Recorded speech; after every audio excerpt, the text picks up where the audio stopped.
We construct worlds with our speech. Describing the world we see, we mistake it for the whole world. Making meaning of what we see, we conflate this with God's meaning. Jesus is calling us to be part of God's renewal mission. Jesus asks us to lose our lives, put down the human things that separate us from God and each other. So, I worked for years in big tech firms. And as you're probably aware, corporate America has its own vocabulary. Aside from the multitudes of acronyms, departments created SWAT teams to circle back, to synthesize our learnings, and talk around core competencies of Scrum Squads to allow them to give 110% and scale the agility of processes. And if you want the translation, you can just see me after the service. But a couple of years ago, a friend and I were noticing the increasing prevalence of theologically tinged language in corporate speak. Managers were expected to be servant leaders. We often had to resurrect our directors' discarded initiatives and evangelize them to peers who were agnostic about their worth. And if something went wrong, take yourself off the cross and don't be a martyr. Wow. Talk about taking things out of context. As James says in our readings, the tongue is placed among our members as a world of iniquity. Something like that is going on in Mark's gospel. When Jesus asks his disciples who the people say he is, they give a variety of reasons, just like we talked about. We do the same thing. Jesus can mean different things to us at different times. He's a healer. He stands up to authority. He comforts folks. He's a teacher. When Peter confidently tells Jesus he's the Messiah, Jesus tells him not to say anything. Why? Because Jesus is afraid Peter's taking the word out of God's context. Again from James, the tongue is a small member, yet it boasts of great exploits. So maybe Peter's been talking to Judas and his zealot friends and expecting a revolutionary overthrow of the Roman occupation. Or maybe Peter sees Jesus as the anointed one, a descendant of the Davidic line sent by God to restore Israel's kingly glory.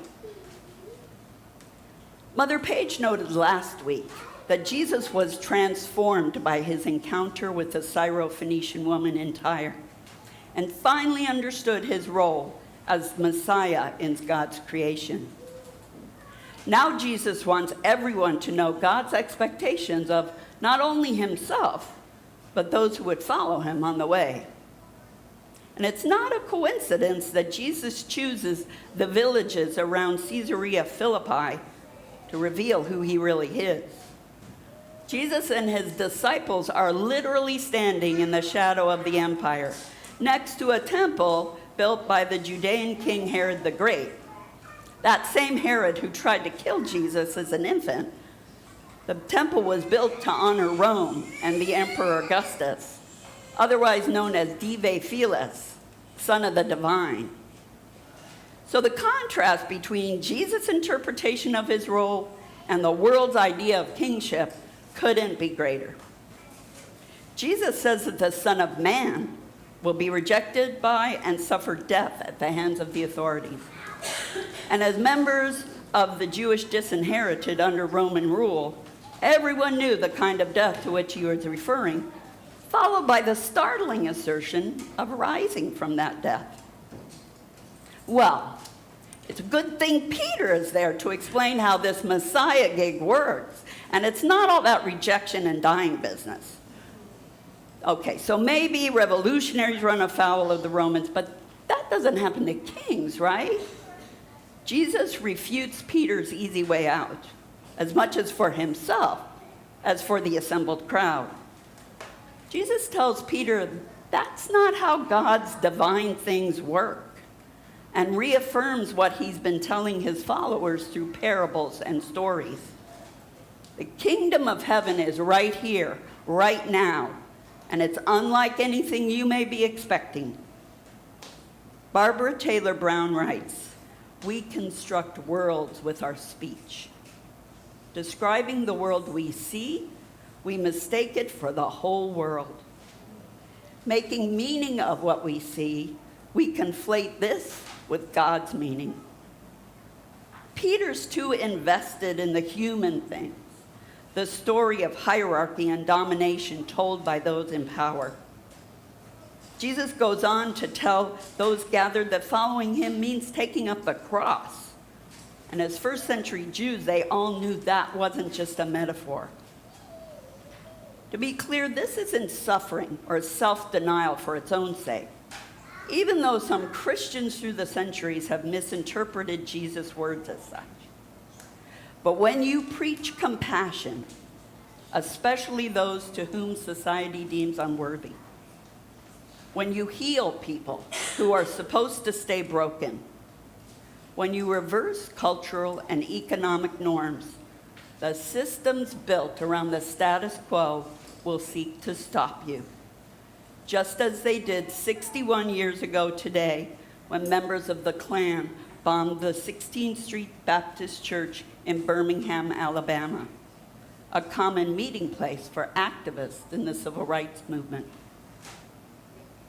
Jesus' life is an example of God's overwhelming love, a love so strong that he would lay down his life for his friends to defeat death, the ultimate human limitation.